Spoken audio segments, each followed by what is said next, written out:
जब इस देश के किसानों को गोदी मीडिया ने आतंकवादी कह दिया तो उसके खिलाफ बोलने के लिए कौन सा ऐसा तराजू था मेरे पास जो मैं बैलेंस करता। वो तो बात ही गलत थी ना। हमारे देश के किसान आतंकवादी नहीं है।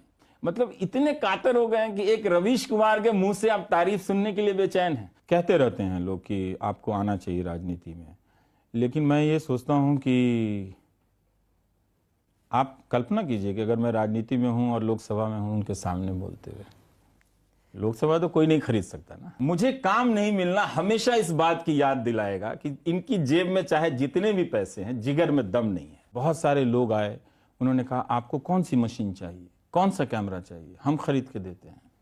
लोग चेक लेके खड़े हो गए, लोग कैश लेकर खड़े हो गए, सबसे हाथ जोड़ के वो रोते रहे, हाथ जोड़ के उनसे कहना पड़ा नहीं मत, अभी मुझे नहीं चाहिए।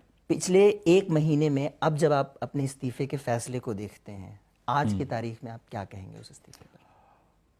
वो बिल्कुल ही सही समय पर लिया गया सही फैसला था। उस फैसले को लेकर मुझे कोई अफसोस नहीं है। ज़रूर उसके कुछ भावनात्मक पहलू हैं, क्योंकि मैं जब वहाँ काम कर रहा था, बाकी लोग भी वहाँ काम कर रहे थे, लेकिन बाकी लोगों ने अपने व्यक्तिगत महत्वाकांक्षाओं की यात्राएं तय की। कोई चैनल चलाने के लिए चैनल से चला गया, कोई मैनेजिंग एडिटर नहीं बना तो सुपर मैनेजिंग एडिटर बनने के लिए चैनल से चला गया। लेकिन मैंने तो किसी को ज़्यादा पैसा मिला तो वो चला गया, लेकिन मैं टिका रहा वहाँ पे। और जो काम करने का एक माहौल मुझे मिल रहा था वहाँ पे, उसके लिए तो वो सब चीज़ें थी। बहुत सारी चीज़ें छोड़कर आप वहाँ पर थे। बहुत ही हालांकि 27 साल में ऐसा नहीं है कि सिर्फ अच्छे ही अनुभव हैं, बहुत बुरे अनुभव भी हैं। मगर एक दफ्तर में जब आप काम करते हैं ना, तो कई तरह के रिलेशंस और कई तरह के अनुभव आपके होते हैं। बहुत ख़राब अनुभव भी होते हैं तो लगता है कि ये शायद मेरी जगह नहीं है, लेकिन उसी जगह पे आपकी पूरी ज़िंदगी बन रही होती है। तो मेरे सारे ज़िंदगी के महत्वपूर्ण मोड़ जो हैं वो डॉक्टर प्रणय रॉय और राधिका रॉय की के NDTV से हैं, से जुड़ा हुआ है। अब तो वो किसी और का NDTV है। तो मैं ये चाहता था कि मैंने अगर जिसके सामने मैंने ज्वाइन किया था और जिनकी कंपनी में मैं रहा, किसी और की कंपनी में नहीं गया, बहुत सारे अवसरों का लाभ नहीं उठाया, मुझे बहुत पैसा मिल सकता था NDTV से बाहर जाकर, तो मैं ये चाहता था कि मैं उनके सामने इस्तीफ़ा देकर जाऊं। तो ये खुद से किया गया एक वादा पूरा हो जाए इस दुनिया में तो अच्छा ही है एक तरह से। आपने जो 2 इंटरव्यू बोला, उसके बाद एक चीज़ जो मैंने बार बार सोशल मीडिया पे देखी वो ये देखी कि रवीश जी क्या अपने आप को NDTV ब्रांड से बड़ा समझ रहे हैं कि उनको सिर्फ निशाना बनाने के लिए ये किया गया होगा, जबकि उन्हें जो आज़ादियाँ मिली वो ब्रांड में रहते हुए उस ब्रांड ने दी वो आज़ादियाँ। देखिए, वो अहंकार की तो बात नहीं है ना। एक इंटरव्यू में अगर मैं गुस्से में बोल रहा हूँ तो उससे आप तय नहीं कर सकते कि कोई अहंकार की बात है। मैं क्या समझ रहा हूँ उसका इम्पोर्टेंस, महत्व नहीं है, लेकिन जो भी महत्वपूर्ण कारण होंगे उस कंपनी को ख़रीदने की, अधिग्रहण करने की, अभी तक तो ऐसा कोई तथ्य नहीं आया कि खुद गए हों, बाज़ार में घूम रहे हों कि हमें ये कंपनी बेचनी है, ऐसा तो नहीं आया उन्होंने।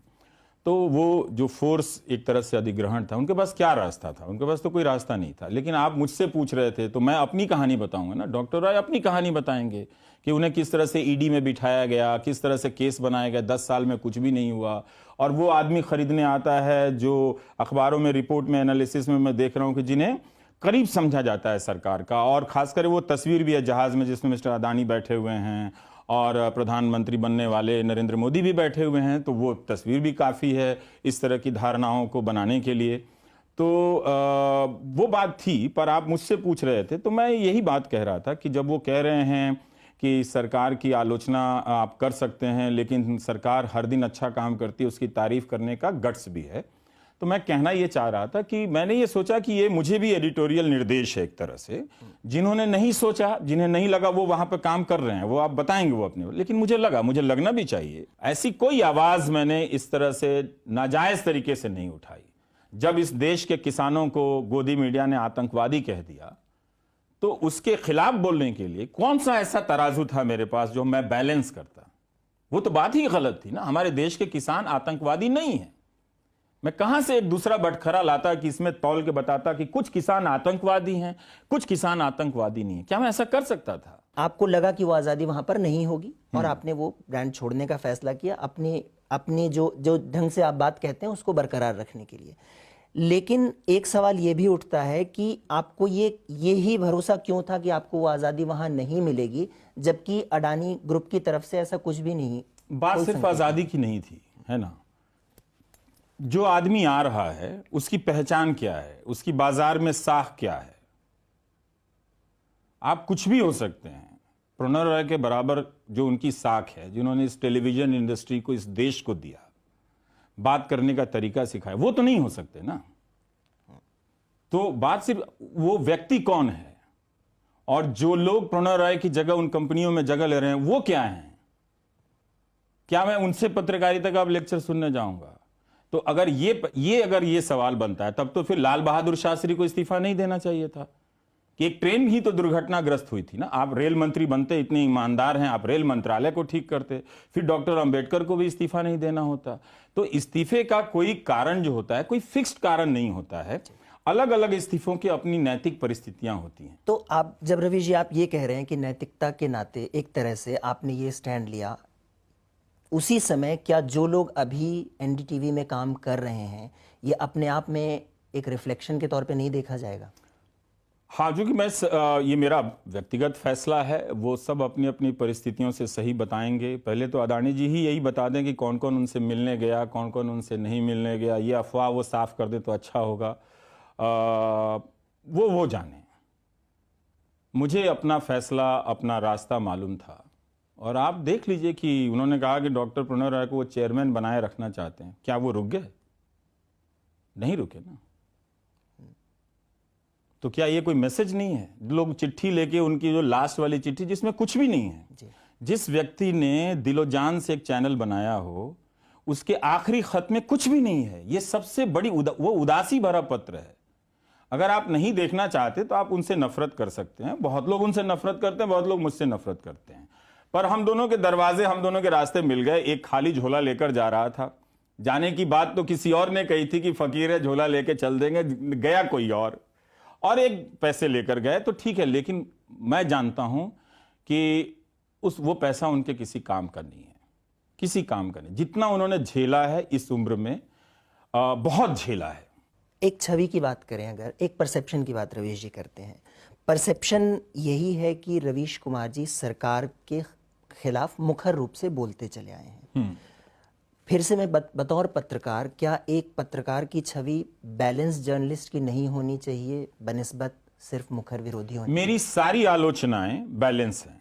अगर आप देखें तो कोई प्रोग्राम स्पेसिफिक बात नहीं करना चाहता है ना। और सरकार तो एक ही थी, जो केंद्र की सरकार थी। अब उसको बैलेंस करने के लिए मैं भारत के 28 राज्यों में मैं घूमूं और वहां की खबरें करूं, तो ये तो जाती है ना कि एक पत्रकार से आप उम्मीद कर रहे हैं कि हर वो खबर वही कर दे ताकि वो अपने आप को बैलेंस साबित करे। बल्कि ये देखना चाहिए कि जो शो मैंने किया है, क्या मैंने वो बात पत्रकारिता के उसूलों से आगे जाकर की है। जिस तरह से मीडिया गोदी मीडिया में बदला है, टीवी पे रहते हुए अगर मैं नहीं कहता तो कौन कहता। तो मेरे विरोध का स्वर जो था वो सवाल का स्वर था, वो विरोध का नहीं था। मैंने कभी नहीं कहा कि इनको वोट मत दीजिएगा। जिस तरह से आपकी आवाज एक तरह से यही मान के चलें अगर कि सवाल उठाती रही सरकार के खिलाफ, तो क्या रवीश जी किसी ऑपोजिशन पार्टी ने, पॉलिटिकल पार्टी ने आपको कभी रीच आउट किया ये कहते हुए कि आपको राजनीति में आ जाना चाहिए? नहीं, ऐसा नहीं। दोस्त और इस तरह के शुभ चिंतक जो हैं वो कहते रहते हैं कि राजनीति में आना चाहिए, बहुत सारे लोगों की चाहत है, पर कहते रहते हैं लोग कि आपको आना चाहिए राजनीति में। लेकिन मैं ये सोचता हूं कि आप कल्पना कीजिए कि अगर मैं राजनीति में हूं और लोकसभा में हूं उनके सामने बोलते हुए। लोकसभा तो कोई नहीं खरीद सकता ना, कि वो भी खरीद लेगा कोई सेठ आके, नहीं, वो तो नहीं खरीद सकता। लेकिन बात यह है कि काम वो करना चाहिए जो आपके सपने में आए।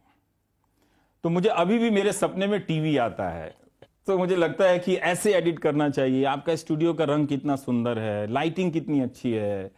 तो ये सब मेरे सपने के हिस्से हैं। जिस दिन ये सपना बदल जाएगा उस दिन मैं बदल जाऊंगा। और अब तो मैं संस्थागत पेशे में नहीं हूं, इस पेशे ने मुझे बाहर कर दिया। तो मुझे पत्रकारिता के पेशे ने बाहर कर दिया है। तभी तो किसी अखबार ने नहीं कहा कि आप हमारे यहाँ कॉलम लिखिए, वो जो बड़े अखबार होते हैं। किसी चैनल ने नहीं कहा कि आप हमारे यहाँ आइए। तो सबको पता है कि ये कौन है। किसी चैनल ने नहीं कहा कि किसी चैनल, इतना कमजोर ये देश हो जाएगा। मुझे काम नहीं मिलना हमेशा इस बात की याद दिलाएगा कि इनकी जेब में चाहे जितने भी पैसे हैं, जिगर में दम नहीं है। रवीश जी, अब फिलहाल हमें पता है कि आपने एनडीटीवी पे अपना आपने यूट्यूब पे अपना चैनल रोड पे आ गया हूं, अब क्या करूं। नहीं, लेकिन रिकॉर्ड नंबर जो है सब्सक्राइबर्स आपसे जुड़े, बहुत कम समय में इतने बड़े सब्सक्राइबर्स जुड़े। क्या यही प्लेटफॉर्म फिलहाल आप रखने वाले हैं? फिलहाल के लिए तो हाँ, क्योंकि बहुत सारे रिसोर्स की ज़रूरत है। मुकेश जी, मुझे कई लोगों ने कहा कि तुम क्यों बोल रहे हो, इंटरव्यू मत दो, चुप रहो, सब कोई अपना अपना देख रहा है। ज़रूर देखता होगा। मेरा अनुभव बहुत अलग है और मैं ये नए पत्रकारों से कहना चाहता हूँ कि समाज के लिए बोलते रहना। समाज कभी भी अकेला नहीं छोड़ेगा। मुझे नहीं छोड़ा। बहुत सारे लोग आए, उन्होंने कहा आपको कौन सी मशीन चाहिए, कौन सा कैमरा चाहिए, हम खरीद के देते हैं। लोग चेक लेके खड़े हो गए, लोग कैश लेकर खड़े हो गए। सबसे हाथ जोड़ के वो रोते रहे, हाथ जोड़ के उनसे कहना पड़ा नहीं मत, अभी मुझे नहीं चाहिए, मैं कर लूँगा। मतलब मुझे वैसे भी छोटी टीम बनानी है। घर के जिस कमरे में रहता हूँ उस कमरे में एक स्टूडियो बनाना, तो मैं कितने लोगों का आना जाना वहाँ कर सकता हूँ।